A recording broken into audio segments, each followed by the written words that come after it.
Retour sur la relation de Nicolo et Adixia, et plusieurs internautes n'apprécient pas le comportement d'Emin envers Maïsan.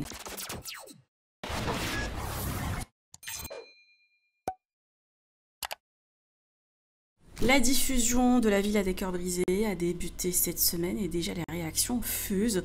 Plusieurs internautes n'ont pas du tout apprécié le comportement d'Emin envers Maïsan.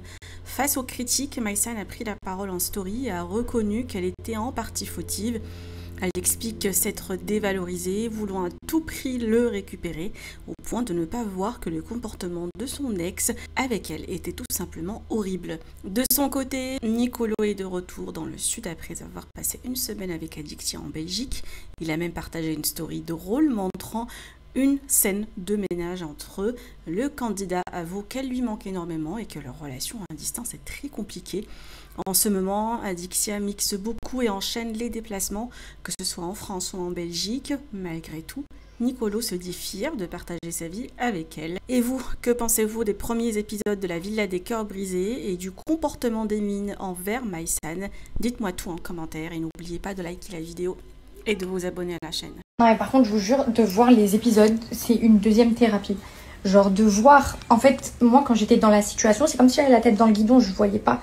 Moi je voyais juste que je voulais sauver mon couple et je voyais pas en fait les signaux. Mais les signaux, enfin c'est même pas des signaux là, ils me mettaient des panneaux de signalisation dans ma gueule en fait. Des grands panneaux stop et je les voyais pas. Je les voyais pas, mais en fait le gars veut pas. Il veut pas. Il voulait pas, il m'aimait plus depuis déjà très longtemps je pense et il voulait pas du tout se remettre avec moi. Et c'est de ma faute, hein. C'est moi qui aurais dû le voir parce que c'était plutôt clair dans son comportement. Et moi, je le voyais pas. Donc j'étais vraiment en mode, je veux que ça marche, je veux que ça marche. Et du coup, c'est de ma faute. C'est ma faute, c'est pour ça, no hate envers lui. Genre en mode, faut même pas le détester, tu vois. Mais le gars, il m'aimait plus depuis. Quand je regarde les épisodes là, mais le gars, carrément, c'est mon pire ennemi, il me déteste. Donc il n'y a rien à sauver. Donc c'est moi, c'est ma faute aussi, hein. Pourquoi tu forces Il n'y a pas rien de forcer. Je suis folle. Selon vous, c'est normal qu'elle m'invite chez elle, elle me demande de faire le ménage. Alors déjà, je l'aide à faire le ménage. Attention, je nettoie la table, je fais la vaisselle.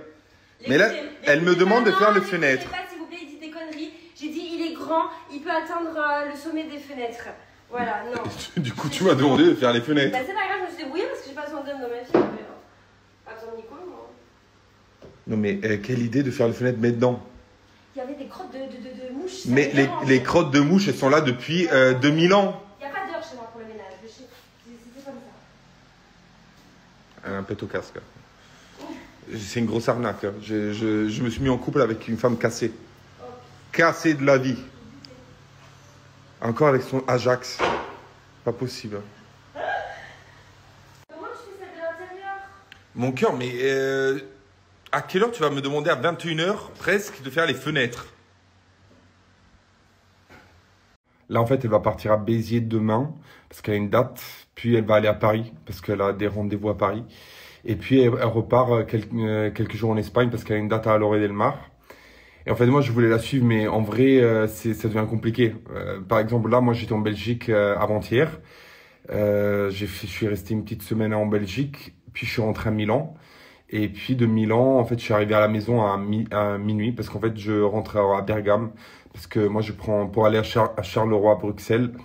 Je dois partir de Bergame. Du coup, je suis rentré à Bergame. De Bergame, j'ai pris une navette pour aller à Milan. Je suis arrivé chez moi à minuit. Je me suis couché à 2h. Et le matin, j'ai pris un train pour venir dans le sud hier. Et du coup, je vis dans les transports, hein. Je vis dans ma valise. C'est compliqué. C'est beau de voyager tout le temps, mais c'est compliqué. Quand c'est pour plusieurs mois, c'est fatigant psychologiquement. La vidéo que je vous ai postée, c'est une vidéo d'il y a quelques jours quand j'étais avec Adi. Là, je suis dans le sud chez moi. Je suis dégoûté parce que avec Adi, on va pas se voir pour beaucoup de jours. De base, on a toujours été séparés maximum 8 jours. Et là, je pense qu'on va être séparés au moins 2 semaines. Je suis dégoûté. Et du coup, je me suis tellement habitué à être avec elle qu'en fait, je me vois pas être séparé d'elle plus qu'une semaine, quoi. C'est très compliqué. C'est très compliqué.